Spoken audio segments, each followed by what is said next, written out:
Hi, and welcome to The Working Songwriter, the show where today's best songwriters come to talk shop. I'm your host, Joe Pug. Each episode here we host a distinguished guest, and we ask them to go deep on their inspiration, on their process, on the general ups and downs of making a life in music. So, whether you're a grizzled veteran, wondering if you need to go straight edge again to get your scotch consumption under control, or else a scrappy upstart in the bathroom at the All Ages show trying to scrub the X's from your hands, this is your show, because ultimately it is what every writer seeks most, an ironclad excuse to put off actually writing.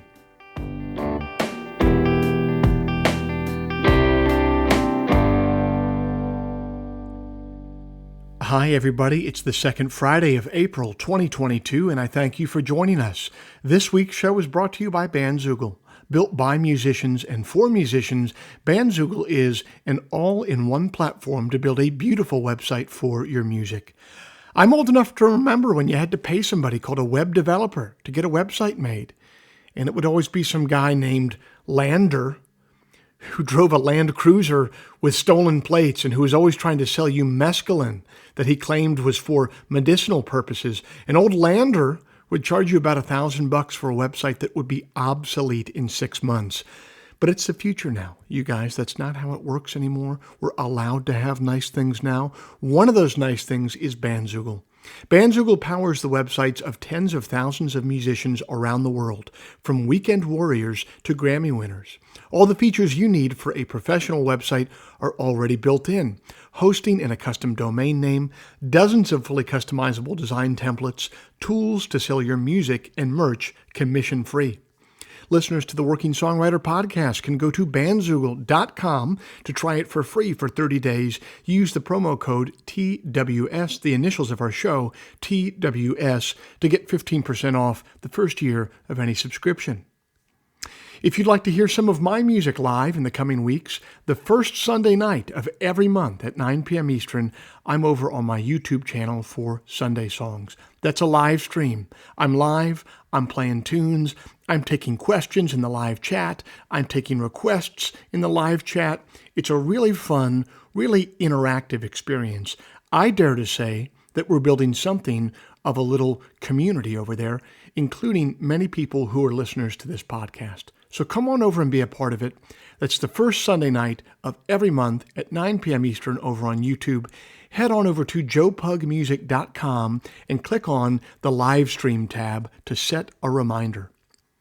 Finally, if you enjoyed this podcast, if you'd like to help it remain a viable endeavor for me, here's a couple things that you could do to help. First, you could become a supporter of the show over at Patreon. Patreon is a platform that allows you to directly support creative endeavors that you find meaningful. You just head to their site, Patreon, you search for The Working Songwriter, or you search for my name, and then you sign up to kick in a few bucks every month for the show. Think of it as a voluntary subscription. A subscription that you don't have to pay for, of course, but that you choose to pay for because you dig the show and because you won't miss a few bucks at the end of the month. If just 1% of our listenership would kick in the price of a cup of coffee every month, it would make an immense difference. So thank you to everybody who is over there supporting the show right now, or everybody who's been there in the past. I appreciate you very much. If you're not in a place where you can contribute to the show in that way, it's totally understandable. There's still a few ways that you could help out the show for free. First, you could leave us a rating in the iTunes store, or second, you could simply tell a friend about the show. The simple math on those two things is that they will help me much more than they will be a pain in the ass for you. Okay, I'll end all the harassment there. I hope that you enjoy this week's episode.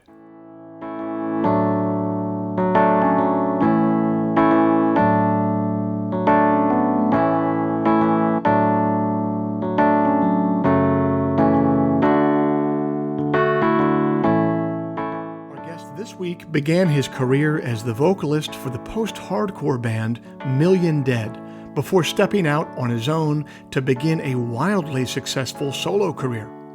Frank Turner hails from the UK, but his following stretches the world over. He's released 9 albums, selling well over 1 million copies, and his latest release has hit #1 in England. He's recorded for Epitaph, Polydor, and Interscope Records. He's toured with The Offspring, Jason Isbell, Chuck Reagan's Revival Tour, and many others. He's headlined Royal Albert Hall and Wembley Arena. NME has called him a slow burn success story, and American Songwriter has said that he's a decidedly engaged artist, a musician who's far more than just a brash provocateur. In truth, it would be hard to find a punk with greater purpose. I got a chance to catch up with Frank on the phone a few weeks back and hear about his journey so far.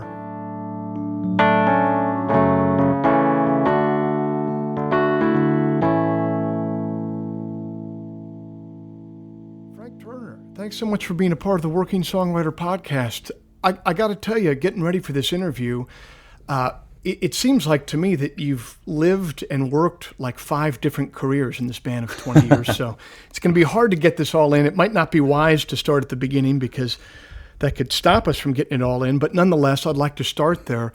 What did music and creativity look like in your household growing up?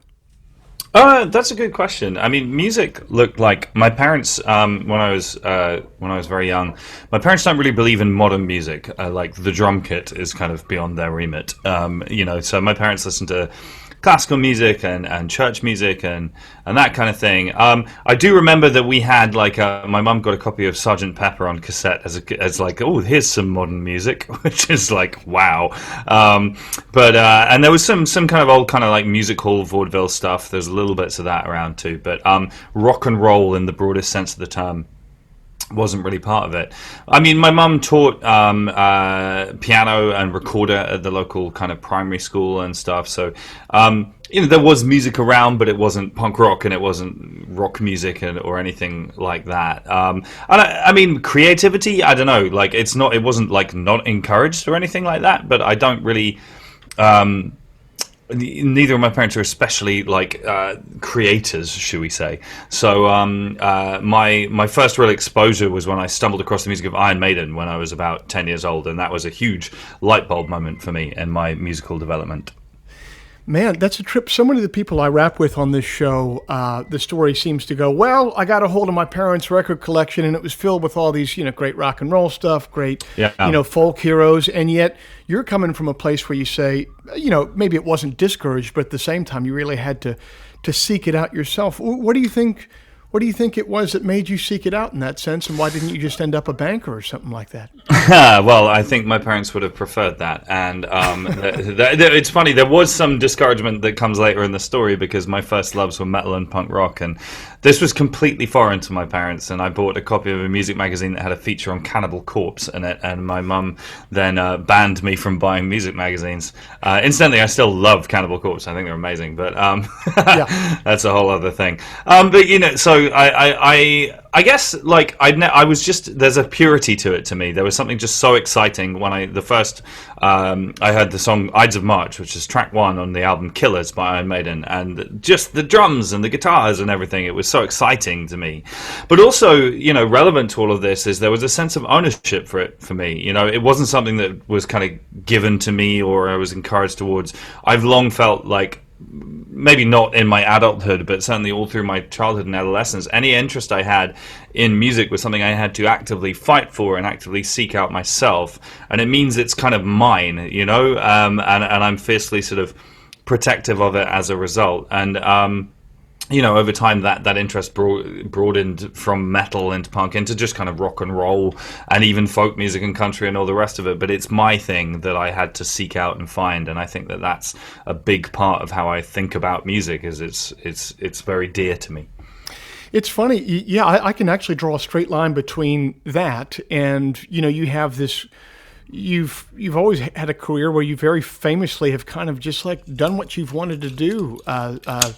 The business of it be damned, and that's interesting. In a way, that's kind of an advantage.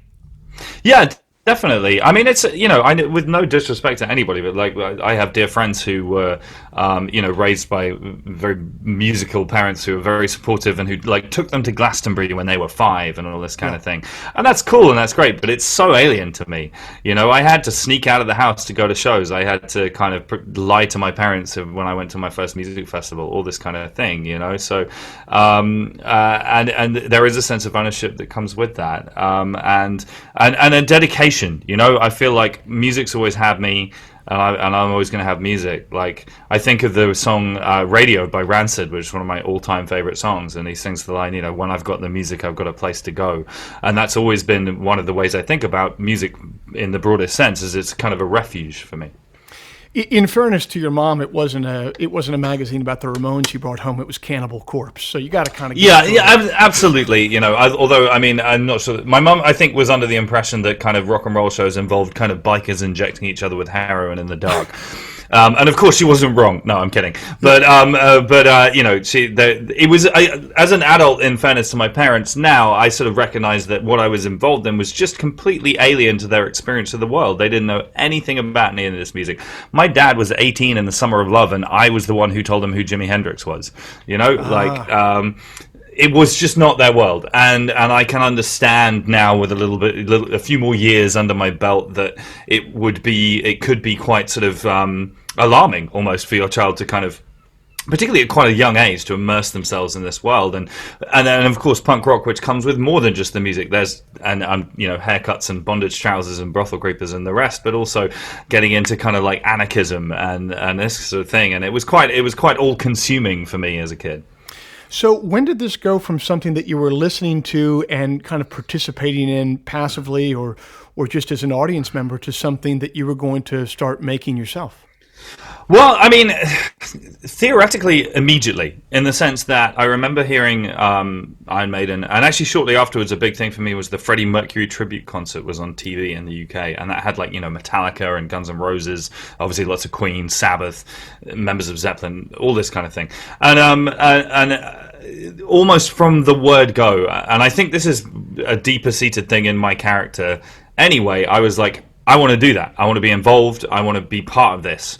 And obviously at the beginning, that was a statement made with very little kind of realistic appraisal of what that might involve, But I got the electric guitar starter pack from a catalog store thanks to my parents, and good for them for that. And it's like, it was like $80, and you get a black and white Strat copy and a 30-watt amp and a strap and a lead and a pick, and a Burt Whedon play in a daybook and all this kind of thing. And and I started trying to learn Megadeth riffs, which I still don't really know how to play because they're hard.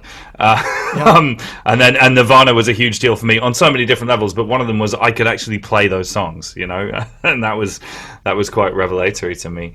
But yeah, I mean, right from the beginning, it was like, how do I do this? I want to be part of this. The kind of the degree to which that was kind of real world, practical, or realistic or whatever, has changed over time. When I was kind of 12, I wanted to be in Iron Maiden, and be a rock star and have long hair and tattoos and all the rest of it. And then when I was in my mid-teens, I was very into the whole kind of super anarchistic DIY crime think, like screw venues and record labels forever sort of thing.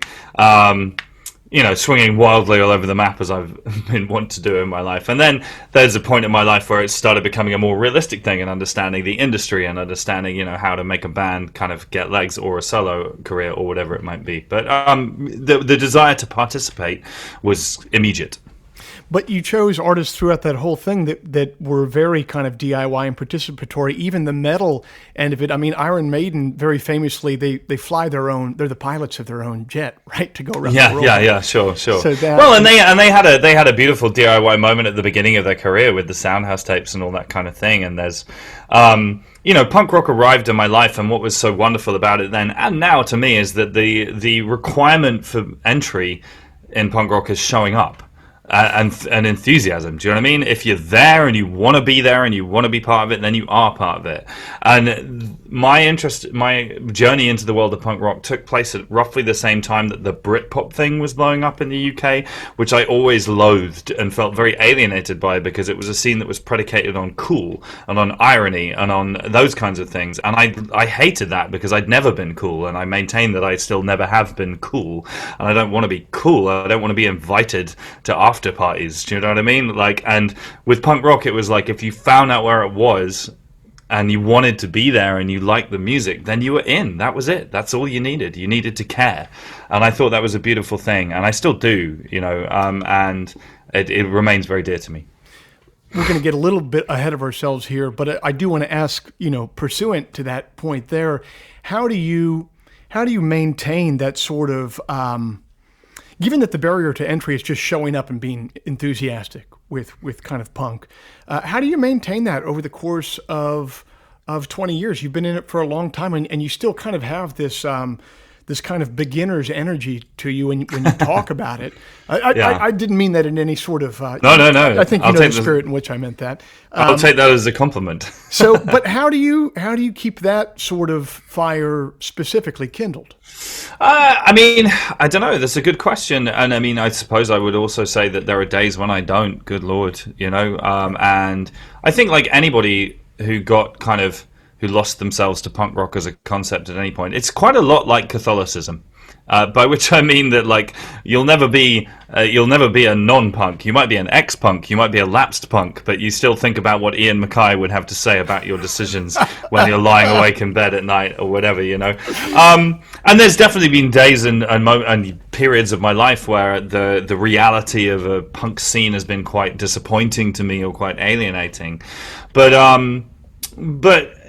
to a degree, what I do now isn't really part of quote unquote the punk scene. It's kind of established a thing unto itself. And one of my dearest friends once said to me, he said, "Oh, I see what you're doing. You're trying to build a version of the punk scene as you thought it was when you were 15, and you're trying to recreate that." And I said, "Yeah, that's a fair cop, But I guess just ultimately, I'm blessed by the fact that I'm still kind of as fired up by a good song and by good music and a good show as I ever was, I mean, there's levels in which you're never going to be quite as blown away by things as you were when you were 16, you know what I mean? But nevertheless, like, just seeing a great band kill it, or a great singer play a song that I wasn't expecting, that still fires me up as much as anything else. And actually, this is majorly jumping ahead, but one of my more recent things is I've started producing for other artists, and it's just the greatest thing, because you work with younger artists. I'm 40 years old now, and I've been working with artists who are 20 years younger than me, and they're full of piss and vinegar, and it's the first time they've ever been in a studio,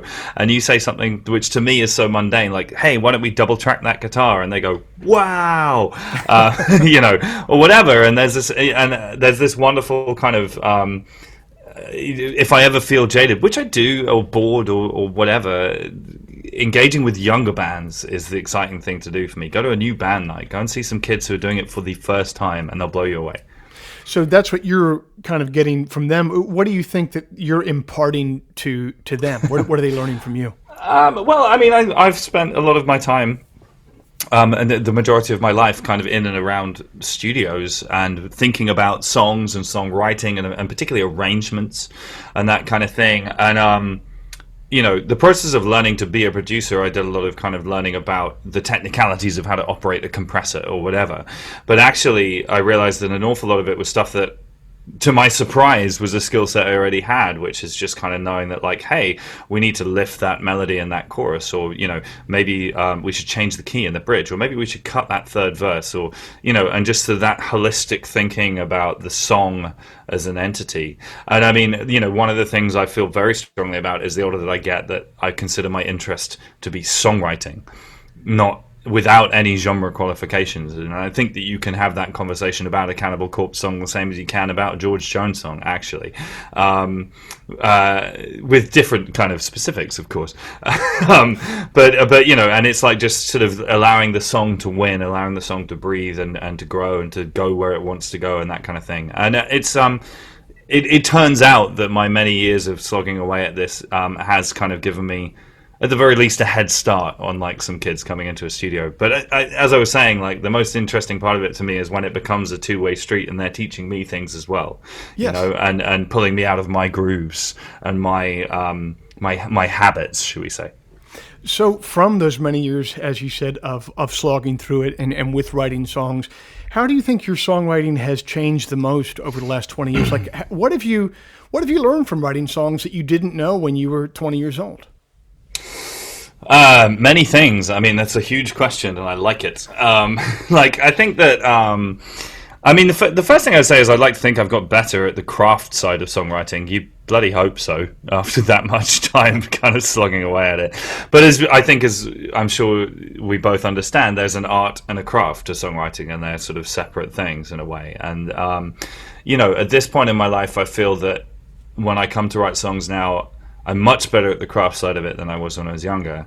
The art side remains ephemeral, it remains ineluctable in its way, and also, I find myself in a place where, like, quite often I feel like the low-hanging fruit has already been picked in terms of my subject matter choice. Do you know what I mean? I've written my breakup song, and I've written my touring song, and I've written my home song, and everybody can write those songs, but to find the subject matter or the feeling or the initial spark might take longer, but once that kind of that ball is rolling, I find it easier to direct it into a better place or a more interesting place or whatever it might be, But in terms of what I learned about myself, I mean, there's a huge degree to which, for me, and I think for a lot of people, songwriting is a form of kind of catharsis or public therapy or however you want to put it. And because I've been doing it for so long, it's almost like it's flipped, it's inverted, and I often figure out what I think about something in the process of writing about it, particularly kind of emotionally significant events in my life. I'm not sure I learned things about gardening from writing songs, but like in terms of how to deal with relationships in my life or losses or whatever it might be, quite often the process of writing is the process of figuring out what I think about it and learning about myself and my reactions to it. I love that idea of early on having the low-hanging fruit songwriting, and I feel like I think about you in the studio with those younger musicians, and you're getting to help them, whether they know it or not, silently. You're kind of like, listen, man, this is your low-hanging fruit. Let's make it as good as we possibly can, because once the low-hanging fruit is picked, there's only medium to high-hanging fruit left, man. Yeah, right, and that possibly that's the moment when I'm trying to find an appropriate metaphor that sorts the wheat from the chaff to a degree, because everybody can reach the low hanging fruit. And you talk about Dylan or whatever, and to me, Dylan becomes more interesting as a songwriter after his sort of first 5 records, because he's already used up his low hanging fruit. He can't write, Don't Think Twice Again.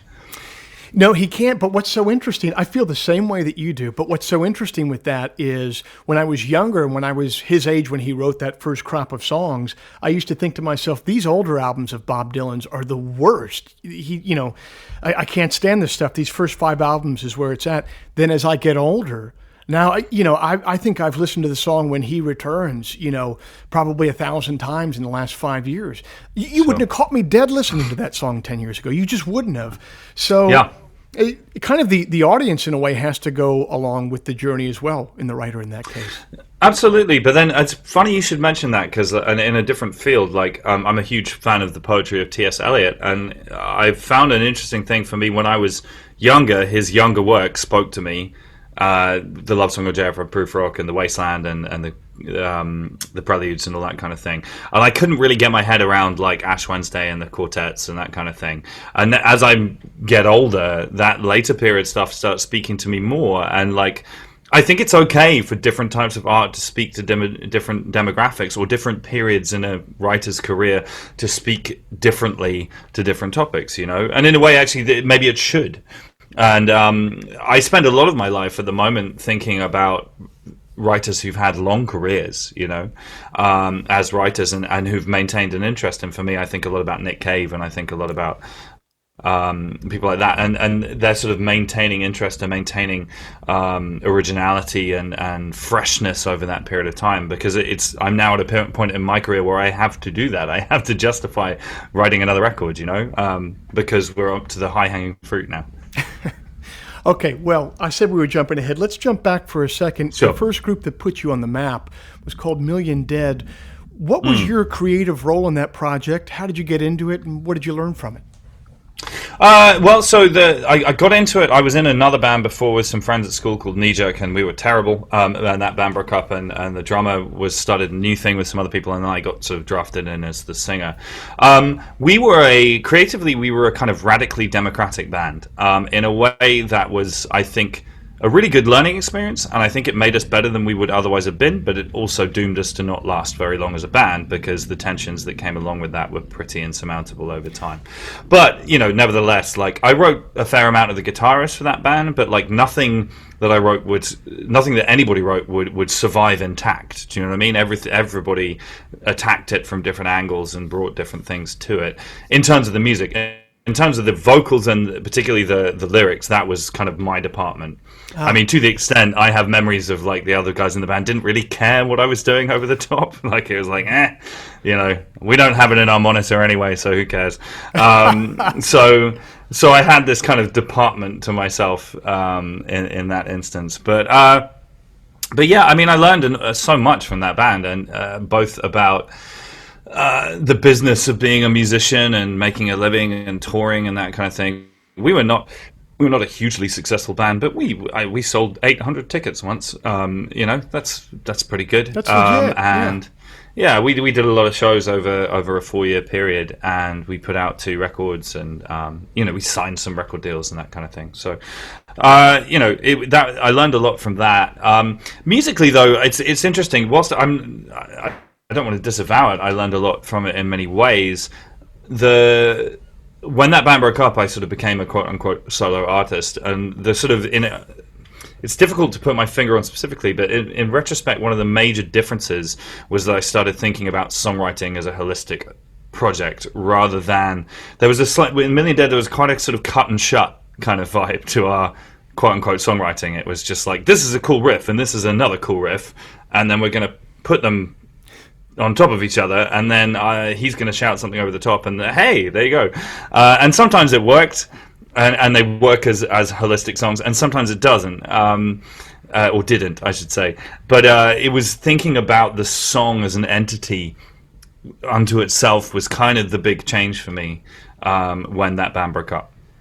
Was there a moment when that insight came to you all at once, or was that sort of like a slow realization, the idea that you had to look at a song as sort of a system in and of itself, and you had to look at the whole thing? I'd say it was a slow process, and it had been bubbling away for some years. I mean, despite my childhood listening to kind of thrash and punk and all the rest of it, I had a sideline, and thanks to my older sister, of being into Counting Crows. And I always loved Counting Crows, and I feel very strongly that Adam, well, they're writing collectively, but Adam specifically was a great crash course in songwriting. God damn, not that I was thinking about it in those terms initially, but I can still play every song off their first 3 records with my eyes closed, So that was kind of bubbling away. But my taste in music kind of evolved a little while I was in Million Dead. I was in a hardcore band, touring with other hardcore bands, playing shows with other hardcore bands, and I couldn't then get in the van at the end of the day and listen to hardcore. I would have lost my mind. So I started branching out a bit, and I sort of got into, initially just some kind of more kind of alt country world. Josh Rouse, I don't know if you know Josh Rouse. I do. His first 3 or 4 records really turned my head. And then a friend of mine got me into Nebraska. Was a big thing. And my knowledge of Springsteen prior to that was pretty dismissive. He was the singing cheeseburger guy, and no thanks was kind of my vibe on it. And heard Nebraska and went, oh, hold on, this is something else. And then in particular, actually, the Johnny Cash American Recording series of albums was a big thing for me. And this is a simplification, but one of the major realizations for me and all that is that you could be intense without being loud, and that you could be heavy without necessarily having a shaved head and taking your shirt off and screaming at the front row and having a China symbol doing that on the quarters or whatever. And that was news to me, because I wasn't really familiar with that world, and I'd never really listened to Bob Dylan until my early 20s, or any of that crew, and I got into Tom Petty for the first time in my life or whatever, because I didn't have this background growing up. So there was a big voyage of discovery through that kind of classic songwriter world. I love the idea that you had to learn that being loud wasn't necessarily being intense and vice versa. I had to have a musician once explain to me, he's like, when you're playing something fast, it doesn't have to be loud. Like loud and fast don't have to go together, and neither do slow and quiet. Like something can be slow and fast or loud and quiet. And Yeah. a similar a galaxy brain moment for me. Right, Well, but exactly, and it was just it sort of opened the door to kind of different modes of expression, really, and of course my sort of foundations still lie with a lot of that kind of punk rock music. And when I say punk rock, I use it in the broadest sense of the term, because a huge part of it for me was the kind of post-hardcore, it's now become a dirty word, but like emo thing of kind of Crank Records and bands like Sunny Day Real Estate and Mineral and that kind of thing. That was a big part of it for me as well, and there was a songwriting element hanging around in there too. But yeah, and then the other major contributing factor that's really worth a mention is it started as a social thing. I started hanging out at a different bar because my girlfriend at the time, it turns out, while I'd been on tour with Men Dead, had been generous with her affections to quite a lot of the people who hang out at the kind of punk rock bar where I used to hang out. And I came home and was sad about this. And a guy who at the time was a friend of a friend, sort of took pity on me, and he said, well, look, I run a bar in a different area of London. We don't sleep with each other's girlfriends. Come and hang out with us. So I did, and stumbled across this place. It was called Nambuka. It's still there, although different people now. But and it was this scene of people which had nothing to do with punk rock, but there was a real kind of energetic kind of DIY vibe going on. And there was a guy called Jay who, after the lock-in, when they closed the pub at night, they'd lock the doors, and he'd get out an acoustic guitar and play chords with 3 songs about us, about his friends. I remember we had one weekend where everybody dropped acid, and it was hilarious, and then the following weekend he had a song about last weekend, and I was like, what? Because at the time I would take 6 months to write a song, and it would have to have 19 different chord changes and blah blah blah, and it was so immediate, and it felt, it felt kind of punk to me, but it was just so real and so visceral and real, and there was a whole bunch of people around that scene who were kind of messing around with acoustic guitars, some of whom have gone on to do well. Jamie T was hanging around there. Laura Marling was part of that scene. A young lad called Marcus Mumford, who has gone on to do rather well, was on the fringes of it as well. So there was a lot of kind of people, but nobody knew who any of these people were at the time. It was very pure, and there wasn't even much sense that it was a scene that was going to go on to greater things. It was just a bunch of kids messing around in a really unadorned way. And that was a real kind of learning experience for me, hanging out with those people and being part of it. And I started playing a couple of acoustic songs that I'd written that were about last weekend or whatever it might be. And when Million Dead broke up, I was gutted. And I went to that bar and I said to my friends, oh, my band just broke up. I'm really sad. And they all immediately said, well, just do the songs that you've done at the open mic night. Do those ones. And I said, really? And they said, yeah, we like those ones. And that was, so it's all their fault, basically. That was a big transitional moment for me.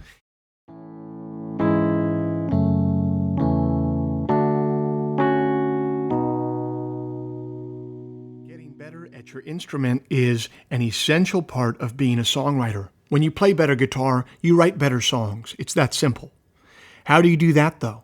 Sure, you could get lessons from the neighbor who majored in tonal dissonance at Swarthmore, but that'll cost you a pretty penny. Or else you could pull up YouTube and pay nothing at all, but then you'll just end up sifting through videos of nerds unironically weeping as they play every Stone Gossard solo back to back for 2 straight hours. What's the sweet spot in between? Peghead Nation, the online home for American roots music. They feature curated video workshops with world-class instructors on guitar, mandolin, banjo, fiddle, upright bass, dobro, and ukulele. They have levels of instruction that meet the needs of both scrappy upstarts and grizzled veterans. And most importantly, all of it comes in at a low monthly subscription that actual strapped-for-cash songwriters can easily afford. To start taking classes yourself, head on over to pegheadnation.com to check out their 50 available courses and enter the promo code TWS, the initials of our show, TWS, to get your first month free. You can also send a gift subscription to the songwriter in your life or to the player in your band who needs a not-so-subtle hint about their playing prowess. Peghead Nation. When you play better guitar, you write better songs. It's that simple.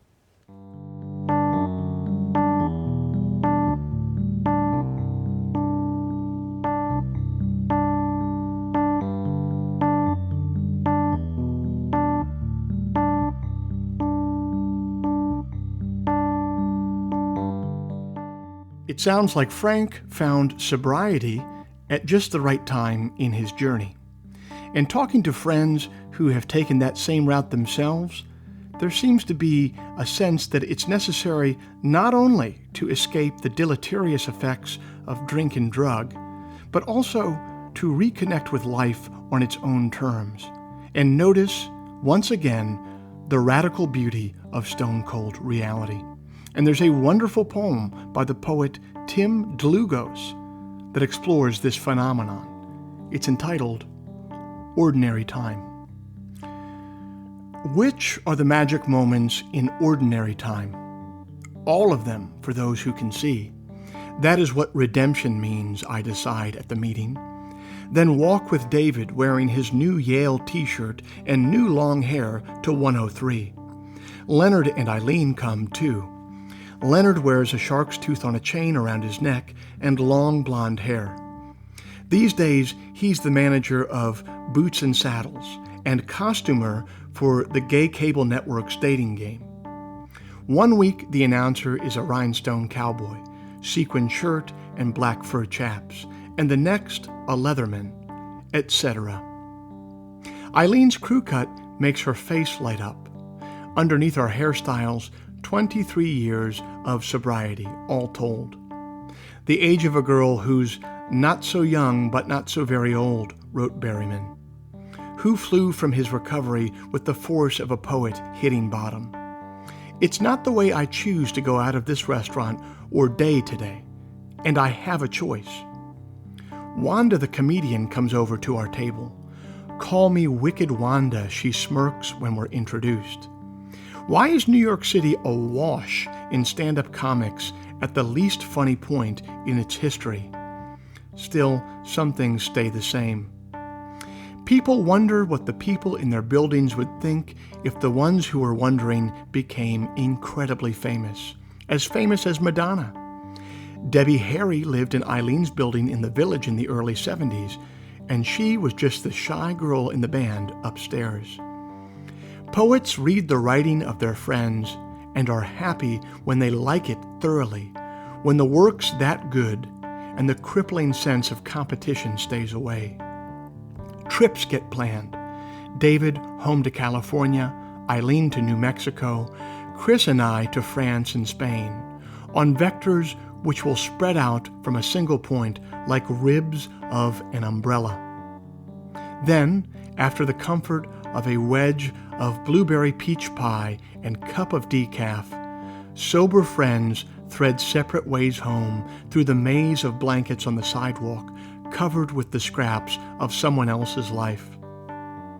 Mine consists of understanding that the magic isn't something that I make, but something that shines through the things I make and do and say, the way a brooch or scrap of fabric shines through the detritus to catch Leonard's eye and be of use for costumes.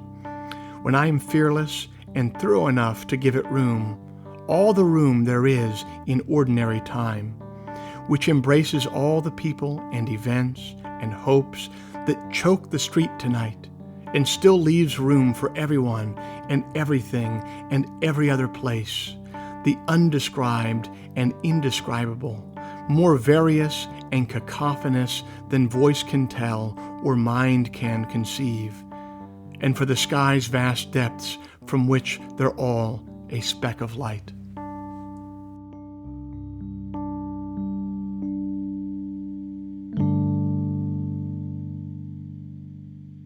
retrospect, it all makes sense because, as you say, you mentioned these other names that were part of that scene, yourself, and there's sort of like, at this point, there's a bit of a well-trod path between being in maybe a heavier band and then kind of taking it a singer-songwriter route. That was kind of uncharted territory, though, about 15 years ago. So what did that feel like to leave that band and go out in that way? Did it feel like you were doing something kind of reckless or crazy or stupid or what? It's funny. At the time, all my friends thought I was insane, and I thought I had a plan. And now I look back in it, and I think I must have been insane, and all my friends think I must have had a plan. It's flipped, and I mean, I'm proud of it in a way, in the sense that there's a part of me that is quite surprised by how pure my decision-making was at that point in time. It was not... If I'd joined another punk band, I probably could have kept selling 800 tickets for shows and all the rest of it. But my first solo show after Million Dead broke up, I had 2 people there who were both on the guest list. And you know what I mean? And it was back right down to zero. And I just sort of had this kind of drive and purity to it. I felt like I had something to say, and I felt like I had a new musical landscape to explore, and I did it because I believed in it. And I'm quite proud of me in my early 20s in a funny way, because it wasn't the popular or the cool or the established route, and nobody else thought it was going to go anywhere. And I'm not even sure if I thought it was going to go anywhere, but I felt like I needed to do it, and I'm proud of that. Where do you think that character trait of yours stems from, to want to do something? You mentioned, you kind of described it as a decision-making process that was very pure, and you were going after something, you might call it truth and beauty, and going after that, first and foremost. So where do you think, that's an odd part of a character to have. I think all of us, stray away from that. Where do you think that part of your character comes from? I mean, that's a fine question, and I might be the wrong person to ask. My mum is quite sort of practical and get on with it kind of thing. I do think that part of it links back to what we touched on earlier, that my process of getting into music was quite solitary. Not completely, but it wasn't. At the beginning, I was just buying records and listening to them on my own in my headphones and discovering this whole world that I knew nothing about. And this before the internet as well, so I was pretty kind of mystical in some ways. And so it's just kind of like from an early age, I was quite used to kind of like thinking about music and making decisions about music in an entirely solitary way, or at least not needing external validation for my creative decisions. I mean, in a funny way, one could argue that it's fortunate that it worked out, and therefore we're having this conversation, because there is, of course, an alternative universe in which it didn't, and then we're talking about that ridiculous idea I had of doing an acoustic record after being in a punk band that went nowhere, or whatever. So who knows? But I don't really know. It's a facet of my character. It's also a facet of my sister's characters. So there's something in the family. It's funny. I don't know if you've ever read about this before, but throughout history, when people are coming to inventions, sometimes in different places in the world, not even knowing that the other is working on it, people are in kind of parallel step working towards a similar invention. Sure. And as you were trotting that path, there was a similar path being trod across the pond here in the United States by a lot of the people who would be part of what we would call the revival tour, with Chuck Reagan and Dave Haas and Jim Ward. And then you end up becoming a part of that crew and hitting the road with those guys. How did that musical friendship affect your creative life? Oh, enormously so, and it remains a point of pride for me that I'm the token English guy from the revival crew. Yeah, that was a beautiful thing, actually. So I had a poster of Chuck on my wall when I was younger from his Hot Water Music days. And when I say poster, it wasn't really a poster. It was an advert from the back page of a zine or something that had just a poster of Chuck kind of going at Common Ground in Gainesville or something. And I had it stuck up on my wall. And I'm still not 100% sure how, but Chuck became aware of what I was doing and offered me 4 shows on the revival tour, the first one in 2008. And I was blown away by it because at the time I was doing a few shows in America, but it was incredibly hand to mouth DIY touring with some friends of mine in vans, or I did a coffee shop tour in a car with a friend of mine, and no one came. And we drove like 8,000 miles or something and played to like 8 people. So, you know, I'd been sort of trying to begin slogging away at the American idea without a huge amount of success. And at the end of a very long and grueling tour, I got offered these 4 shows. And it wasn't just Chuck, you know, Avail remained one of my all-time favorite bands, and Tim Barry was on the shows, and it was like, holy cow. And Ben from Lucero as well, and I felt very honored. That was the bill. It was me, Chuck, Ben, and Tim, and that was crazy to me. And that first night was the first time, first of all, I'd ever played to like certainly triple figures in the States, but maybe even double figures of audience members. It was in Asbury Park. What I did went over super well with the audience, and I was sort of aware that Chuck was doing solo stuff, and I was aware that Tim was doing solo stuff, and so I know what you mean about that kind of convergence idea. And there were some flags in the ground. I think that Against Me's early stuff was a big part of that kind of acoustic punk thing. On Crime as Forgiven By. I think that some of the things that Social D had done in terms of bringing Johnny Cash into punk rock was an early precursor of that as well. I have a bit of a theory as well that there was a sort of an inevitable point in the evolution as punk as a concept when something that starts in the late 70s with no future gets to a point of having several generations involved in the same thing. It's going to involve a kind of philosophical recalibration on some level. It sort of has to, you know. Johnny Rotten's got grandkids now, you know what I mean? Like, what? So, you know, some sort of like philosophical soul searching was within punk as a concept, I think, was sort of inevitable at some point, and this is one of the ways that that's kind of panned out. But yeah, it felt, when I came to those revival shows, I felt like I found my people, definitely. I remember very much feeling so inspired by that tour as a writer. You know, because again, there was an immediacy to it. The way that the tour worked, you know, you would just in conversation during the day, someone would suggest a song, whether it was one of yours or a cover or whatever, and everyone would learn the chords and we'd play it that night, and people would figure out harmonies, and you know, it was so, again, very, very kind of immediate, and it made me want to write more songs that would sort of fit that format. I wrote a song called The Road that was very much inspired by being around the revival tour. So yeah, it was a huge thing for me, and like my music and my songwriting has gone on to other places since, but I am actually kind of actively thinking about kind of getting back to that raw acoustic thing at the moment anyway. It's so interesting that you mentioned you know, finding your people, both with the guys on stage, the guys and gals on stage, but also with an audience. One thing that I don't think I understood before playing music, I thought, well, if you can get on an opening tour and play for any group, 1,000 people, that's a good thing. And now, of course, I know it's better to play for 50 people who are really into what you do than 2,000 people that have no clue. And so that is such a formative part of being a musician. I actually interviewed, you mentioned it earlier, Ian MacKaye on this podcast, and I was asking him, I was like, you know, what's up with your creativity these days? Are you writing? And he said, well, I have a hard time writing because I used to know who I was writing for, and now I don't know who I'm writing for. And so it sounds like you found a place. It's like, that's a very inspiring thing to come to a club and play for a group of people who immediately they get what you're putting out there. Sure. Yes. So I know Ian a little, and he's an absolute diamond, and of course he's Ian fucking MacKaye. So you know, all the hats off. So I'm very reticent to do what I'm about to do, which is to disagree to a degree. I feel very strongly like my only audience as a writer is my own best judgment.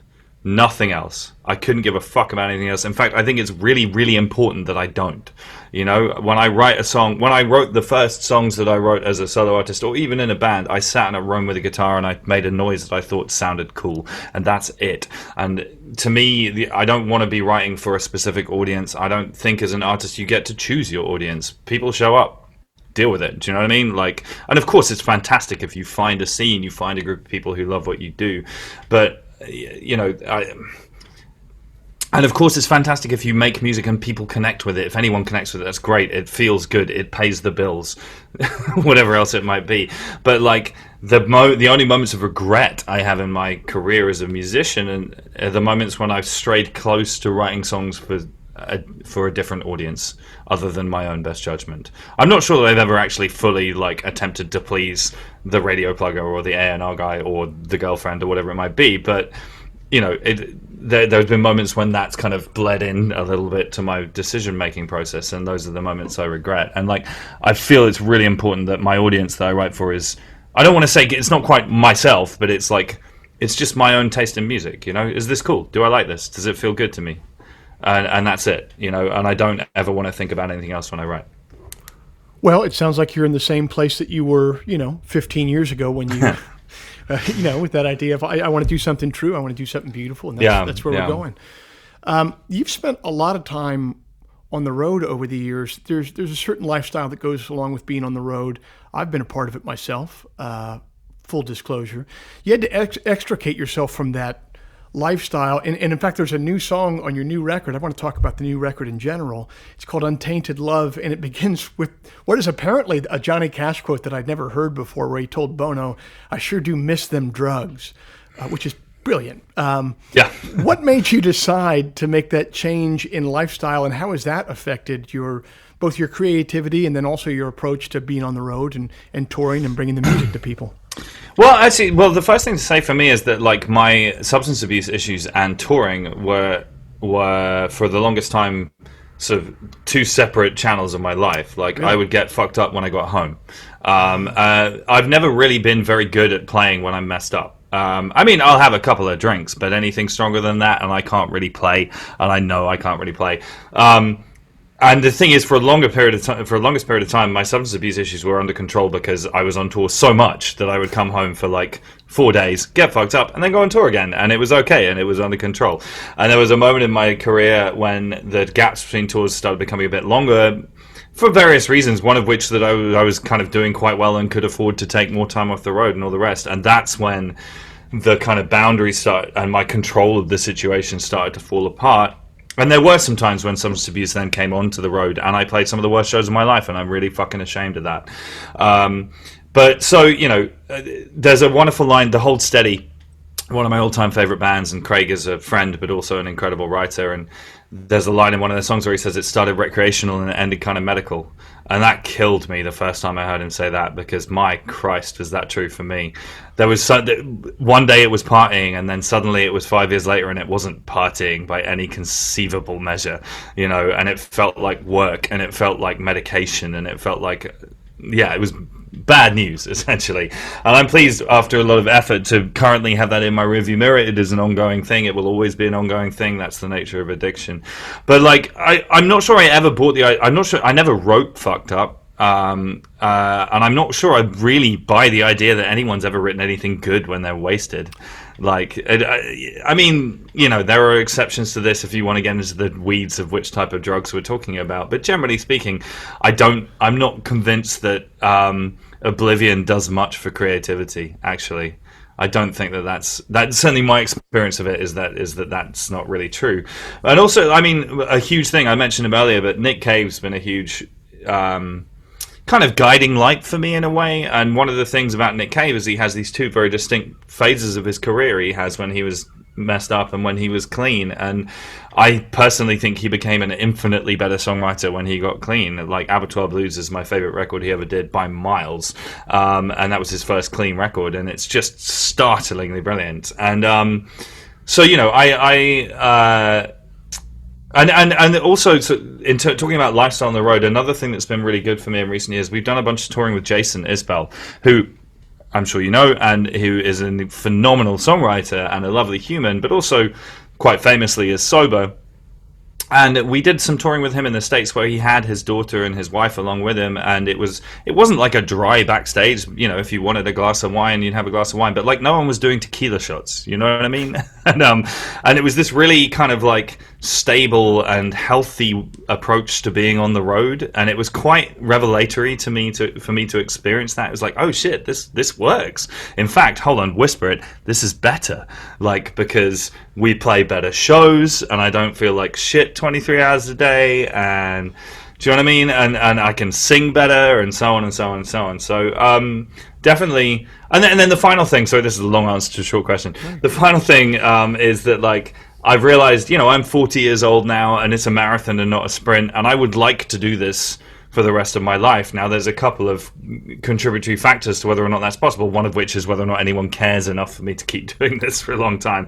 Right. But it's also, you can do things in your 20s you can't do in your 30s, let alone your 40s, physically speaking. There are tour schedules I look back on from my 20s when we would do like 24 shows in a row without a day off. Like, I couldn't do that now. Like, are you kidding? If we do like 4 in a row, I'm like half dead. So, it's these things change, but like I'm trying to find ways of sustaining this in the longer term because I love it and it's what I want to do. It's funny. I think you're totally right that no one ever actually, well, I shouldn't say no one, but that most people don't create from a state of oblivion, being totally messed up. But I do think it becomes a part of people's narrative about how they created. Oh, yeah. You know what I mean? Does that make any sense? Yeah, absolutely. In a way that I think is really toxic, actually. Yeah. I think Kurt Cobain's one of the greatest songwriters of the 20th century, and I think it has fuck all to do with his heroin addiction. And I think that the two things should be separated, and I am going to say this and it's going to get me in trouble. I absolutely loathe the Doors. I can't stand the Doors. And one of the reasons is I think that Jim Morrison was somebody who wrote while he was tripping. And boy, can you tell, because it's boring and mundane and just... Ugh. And now watch the hate roll in. I'm sorry, if you like the Doors, good for you, enjoy their music and all the rest of it. But it's to me, that's the sound. That's what writing when you're messed up sounds like to me, and it's not to my taste. I think you're going to be canceled for admitting that you don't like 17-minute organ jams, well, listen, man, this has been so fascinating talking to you about your years doing this and your perspective on all things creative, and I really appreciate you taking the time to do the show. Thank you so much. It is a great pleasure, and like I was trying to explain this to a friend of mine the other day, like there's a kind of like memes on the internet of like you ask a guy what he's thinking about, and it's usually like tractors or like steak knives or something. Like when my wife asks me what I'm thinking about, 99% of the time it's songwriting. That is my major obsession in life. And like, she says, "What are you thinking about?" And it's like, is there anything that rhymes with the word heretofore? Or is that pretentious? And she's just like, oh my God. And so I spend a lot of time thinking about this stuff, and it's lovely to really dive into it. So thank you for having me. Thank you. We'll see you down the line, man. Peace. All the best.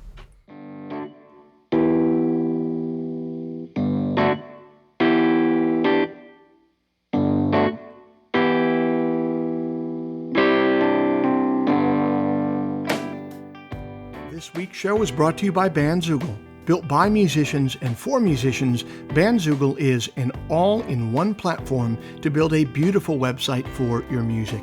Use promo code TWS, the initials of our podcast, TWS, to get 15% off the first year of any subscription. Frank Turner's latest album is entitled FTHC. That's initialism for Frank Turner Hardcore. It's available everywhere music is sold or streamed. If before we meet again you sit down to write, please remember, an expensive drug habit is not a song, a compelling Instagram account is not a song, and most importantly, reverb is not a song. So let all that take care of itself, and for you, just keep your eye on the song.